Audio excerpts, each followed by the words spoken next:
अस्सलाम वालेकुम, welcome to ज़ीना ज़ीज़ी cooking. तो आज हम बना रहे हैं बहुत ही यूज़फुल रेसिपी जो कि रमज़ान में हमारे बहुत काम आएगी।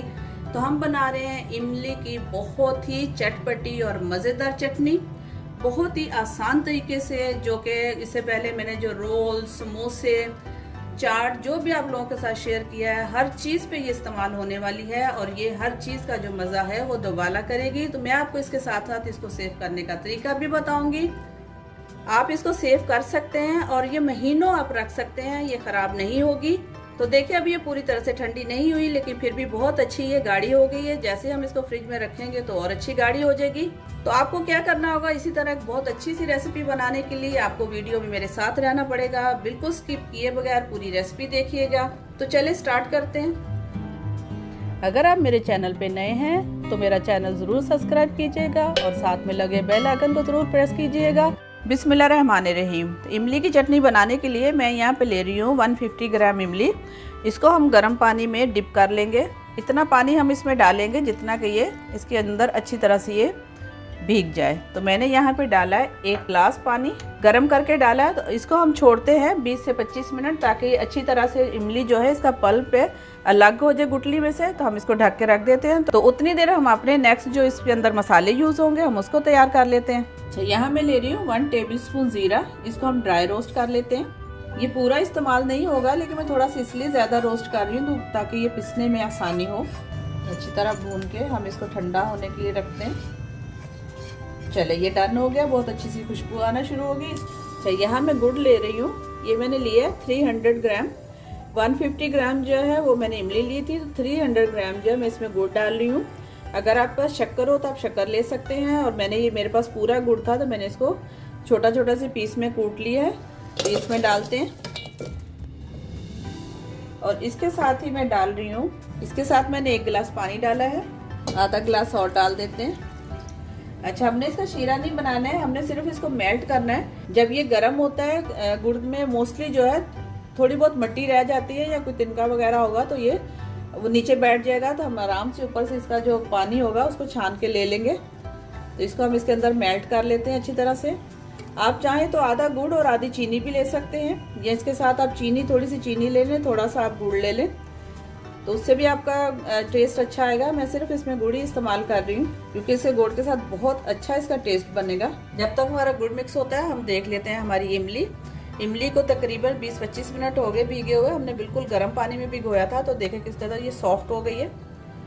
तो इसको क्या करते हैं, हम हाथ से इसके जो बीज है उसको अलग कर लेते हैं। अभी चम्मच से नहीं होगा, आपने बहुत अच्छी तरह से इसको मसल के इसके जो बीज है निकाल देने हैं, क्योंकि हमें सिर्फ इसका पल्प चाहिए।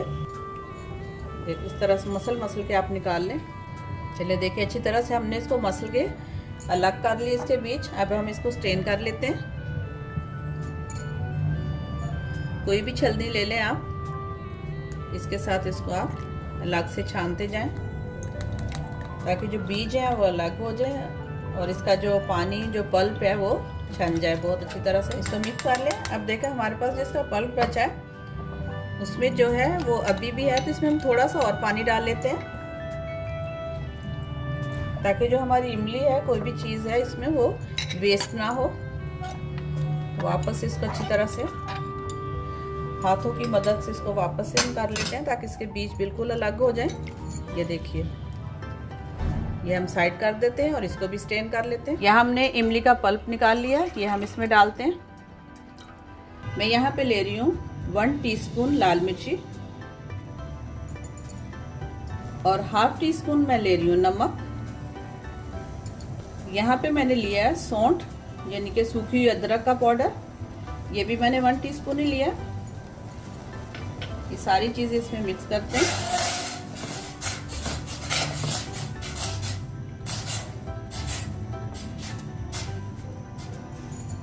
और इसके साथ अभी जो मैंने ज़ीरा आप लोगों के साथ ड्राई रोस्ट करना बताया था वो मैं डाल रही हूँ ½ टीस्पून। इसका मैंने पाउडर बना लिया है, तो ये मैंने ½ टीस्पून इसमें इस्तेमाल किया है। और अब साथ ही मैं इसके अंदर डाल दूंगी जो मैंने अभी गुड़ का पानी बनाया है। अब मैं इसको डाल रही हूँ और बहुत ध्यान से डालना ताकि अंदर कोई चीज़ हो तो वो नीचे बैठ जाए, छोटी छोटी सी रेती। ये देखिए इसके अंदर जो है इस तरह से बारीक बारीक सी मिट्टी होती है, तो ये निकल गई। इसलिए कोशिश करें कि आप इसको मिक्स करके ही डालें ताकि आपकी जो चीज़ बना रहे हो वो ख़राब ना हो। अब हम इसको तब तक पकाएंगे जब तक कि ये हमारे मुताबिक जो है जितना हमें चाहिए उतना ये थिक ना हो जाए। कंसिस्टेंसी हम लोग देख लेंगे कि हमें कितनी चाहिए, तो हम इसको पकाते हैं। देखें आधा घंटा हो गया इसको पकते हुए, लेकिन अभी भी ये बिल्कुल रनी है। हम इसको और पकाएंगे जब तक ये बिल्कुल जो है वो हमारे सॉस की जैसी नहीं हो जाती। चलिए देखें चटनी जो है हमारी गाढ़ी होगी जैसी हमें चाहिए थी। आप देखिए स्पैचुले के ऊपर लग रही है, तो इसको हम फ्लेम को ऑफ करते हैं क्योंकि ये थोड़ी सी ठंडी होगी तो ज़्यादा ये थिक हो जाएगी। ये देखिए ये स्पून पे आ रही है, तो इसका मतलब ये है कि जैसी हमें चाहिए थी ऐसी ही होगी, क्योंकि ठंडी होने के बाद जो है ये और ज़्यादा थिक हो जाएगी। तो चलिए फ्लेम को हम ऑफ़ करते हैं और इसको करते हैं ठंडा। चलिए देखिए अभी थोड़ी सी ये ठंडी हुई है तो किस कदर ये अच्छी थिक हो गई है। अब इसके अंदर ऑप्शनल है, आप कोई भी इसमें ड्राई फ्रूट डाल सकते हैं। आप चाहें तो बादाम डाल लें, काजू डाल लें।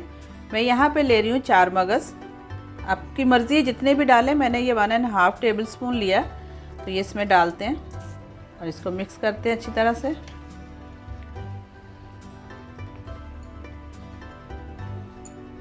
देखिए बन गई ना बिल्कुल बाजार जैसी चटनी। जी तो तैयार है हमारी बहुत ही चटपटी खट्टी मीठी सी इमली की चटनी। रेसिपी बहुत इजी थी, आपने देखा होगा कि किस कदर आसानी से हम लोगों ने बिल्कुल बाजार जैसी ये चटनी बनाई है अपनी।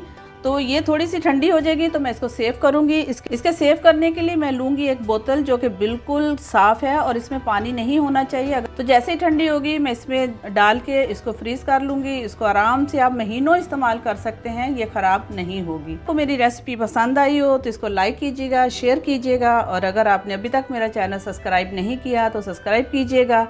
तो मिलते हैं नेक्स्ट एक बहुत ही अच्छी सी वीडियो में बहुत अच्छी रेसिपी के साथ। तब तक अपना ख्याल रखिएगा, मुझे भी अपनी दुआओं में याद रखिएगा। अल्लाह हाफिज़।